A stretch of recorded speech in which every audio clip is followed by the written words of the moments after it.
Here we are, 11 days until Ironman Louisville. And I'm sitting here in my taper, a taper of 2,500 in the pool, and a 45-minute run tonight.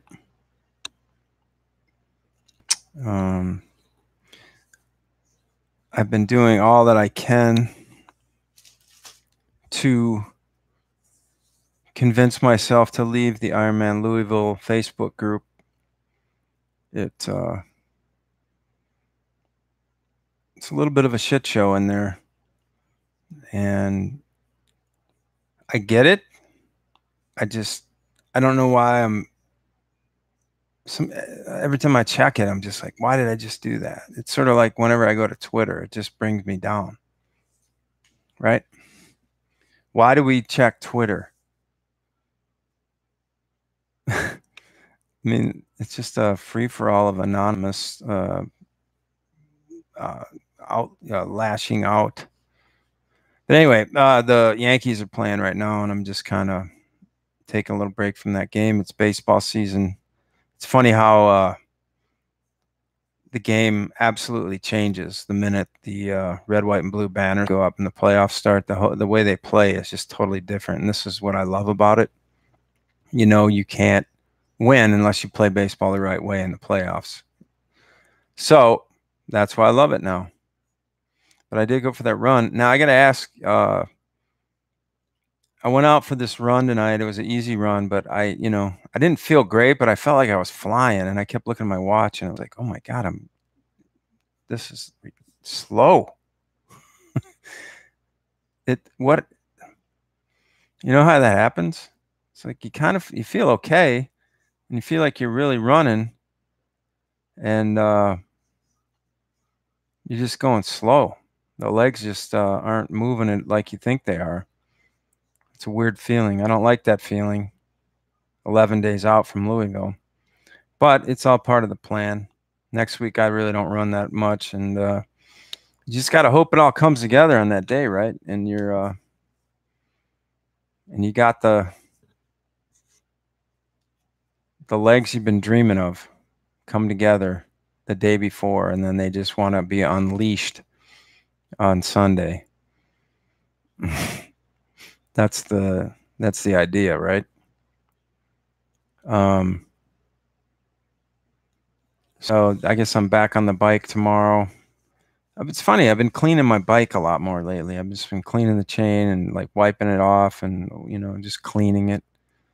And it kind of makes me like cycling a little bit more. I don't know. It's a weird thing. Like I feel like things are changing a little bit. I look forward to the bike. Oh, I had an interesting thought. A lot of people talk about like sore Achilles stuff. And I actually over the weekend I ran a couple times, and I was like, I had a sore Achilles, and I was like, what is this?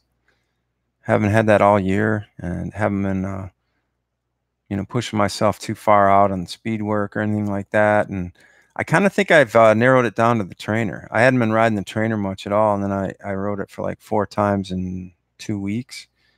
And I think that's what's goofing with my Achilles. I don't know what that's all about or whatever, but if it's saying to me that I don't have a good bike fit, or if I favor one side on the trainer more, or I'm just not as fluid.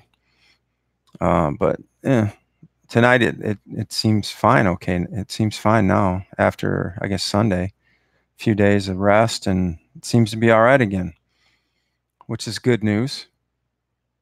Very good news. What else was going on that I wanted to talk about?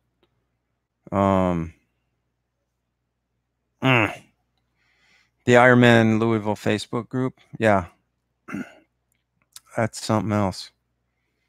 Something else in there.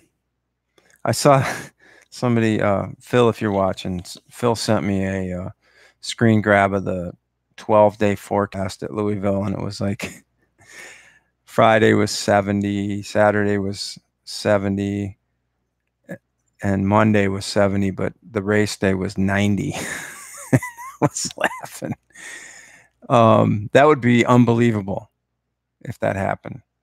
I got to tell you, it's gone the other way for me. I went to Wisconsin, my first race ever. It was 90 degrees on Thursday when we got there, 90 degrees on Friday, 90 on Saturday, and then race day it was 70. And then I think Monday it went back to 90. It was really weird. But if they're talking about really going from 70 up to 90 for the race day and then back to 70, that would be hilarious. It would be terrible, but it would be really funny.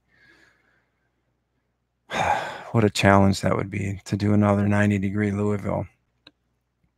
It'd be interesting, I'll tell you that.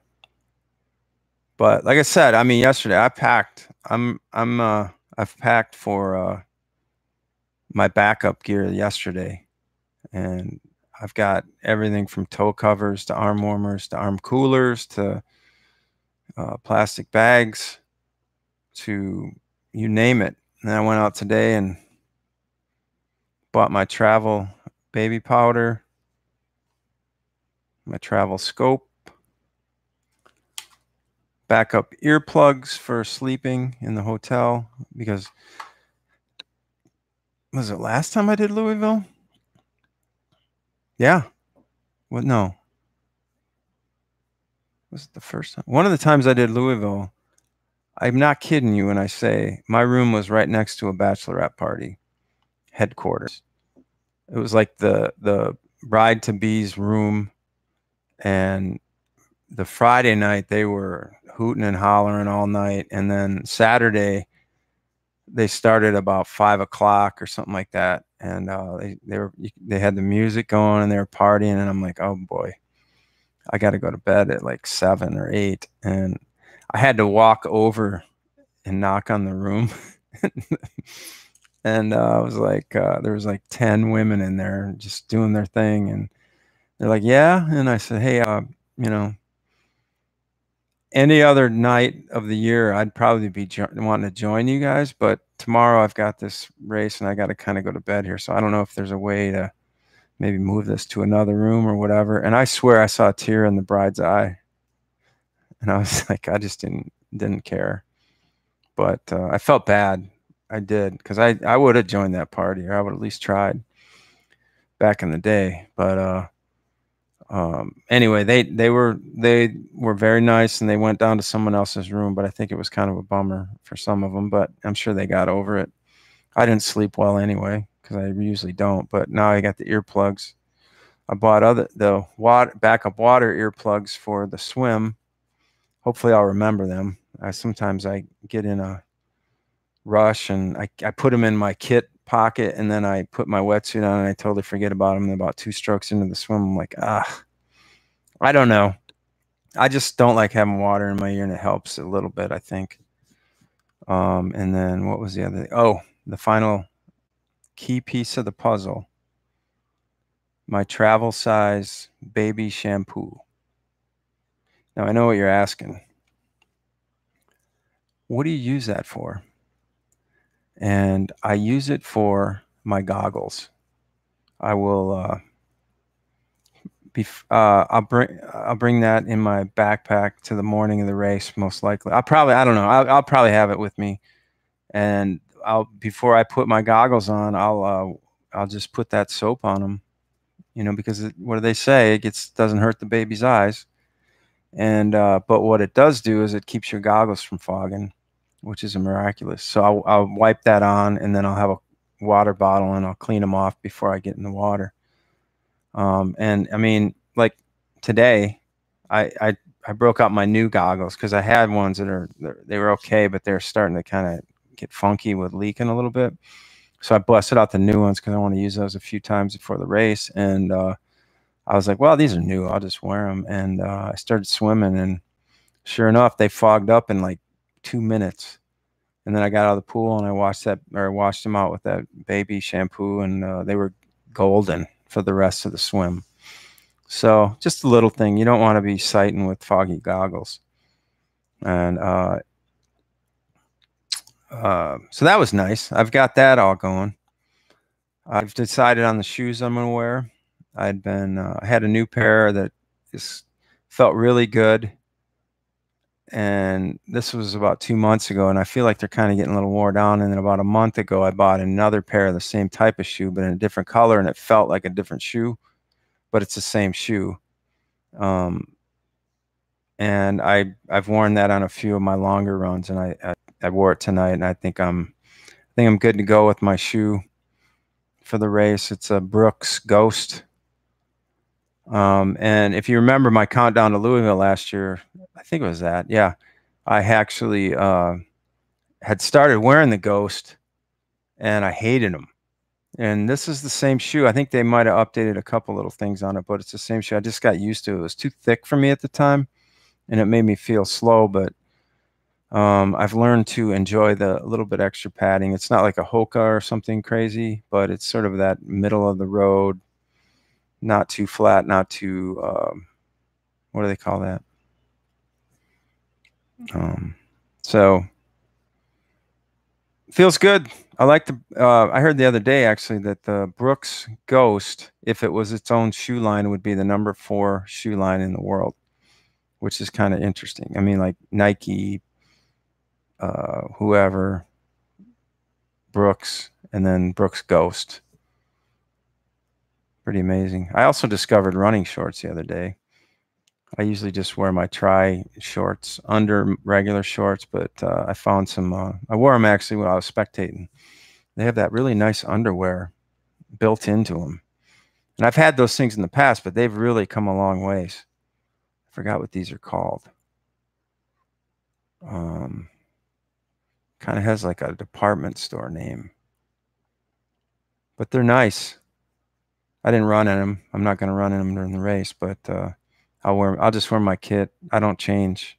I put it on under the wetsuit and it stays there until I get back to the hotel, and I shower in the kit first. I'll because it's just in bad condition, as you can imagine. And I get in the shower fully in my kit, and I soap it all up and soap myself up, and then I take the kit off, and then I shower for real. And that way my room doesn't smell like high hell the next day. I used to kind of just fill up the bathtub and throw my bike shoes and everything in there, let it float. It was the worst thing ever to clean that up before you leave on Monday. So I'm not going to be doing that, I don't think. But I like to shower in the kit with baby shampoo. No, I don't know what I use. But other than that, we have a podcast in the morning. I am Mike with the Crushing Iron Podcast, co-host with Coach Robbie. And man, we're hearing a lot of really great stuff from our athletes who did Chattanooga, and so grateful to be part of the team. And you know, we're really grateful to be part of the team because it's just so many good people. And this sport can be lonely at the top or at the bottom. And so it's just really nice to go to these races and have people there. We're going to have 25 people racing Louisville alone.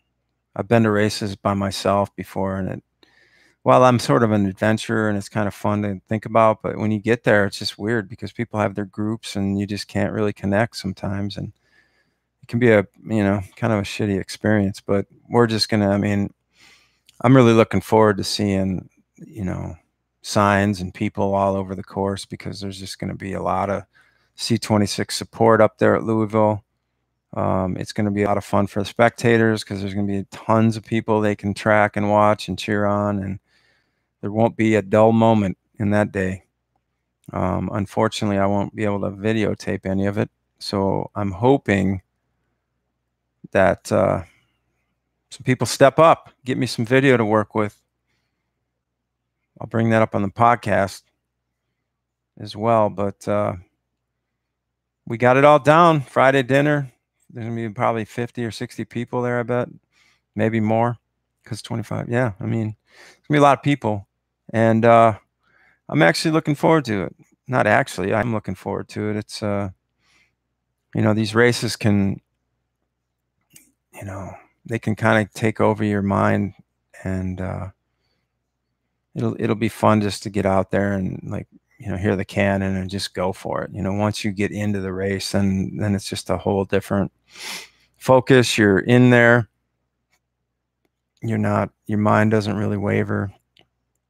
And before you know it, it's the weirdest thing. It's the longest day, but it really happens quick. Before you know it, it's done. And I'm looking forward to it. I'm looking forward to I think all aspects of it, really, because I wouldn't say I'm like in peak condition in anything, but I feel pretty good about all three, and that's kind of a new feeling for me. So hopefully I can maintain my steady pace, comfortable pace, and enjoyable pace, and really maybe enjoy this race more than I have in the past, and especially on that run. It'd be so nice to get on that run and just be running on that second loop. I mean, really running. We'll see. We'll see. It's gonna be tough to make, tough to keep under control, but that's really how I've been training. So I don't think that I'll get too far out of my comfort zone early. I've been thinking about, what is, like, it takes on any day to go running, it takes you what? Sometimes it takes me 3-4 miles before I feel like I'm really feeling good. And that's just without any biking before it or any being tired or whatever, just a normal run. So that's what, about a sixth of the fifth or sixth or seventh of the way into the run before you actually are warmed up. So I've been kind of trying to think about that in terms of the bike. What does that mean? Maybe like 10, 15 miles before you really kind of warmed up. And then the swim, maybe like 500 meters or something, just to get that warm up and, not be thinking about crushing anything until you find your stride and find that groove and let your body do what it does best, which is ease into a race and then it takes over. All right. Well, it's been great. I thank you for checking in. There's 11 days. I mean, we're pretty close to single digits out there, in case you're racing, and when you start to see that number 9 and 8 on that calendar, you're going to be like, oh man, this is really happening. I mean, 11 is pretty close, but when it starts getting into single digits, it's on, and the work is done. Basically, now it's just maintaining and being fresh. So stay at it. Take those vitamins. Get your sleep. Drink your fluids. Eat well. And hopefully I'll do the same. All right. Thanks for coming in, and we'll be talking to you tomorrow on the podcast. And please email me, crushingiron@gmail.com, if you have any thoughts or questions. Hope you're having a great night. We'll talk to you soon. Go Brewers.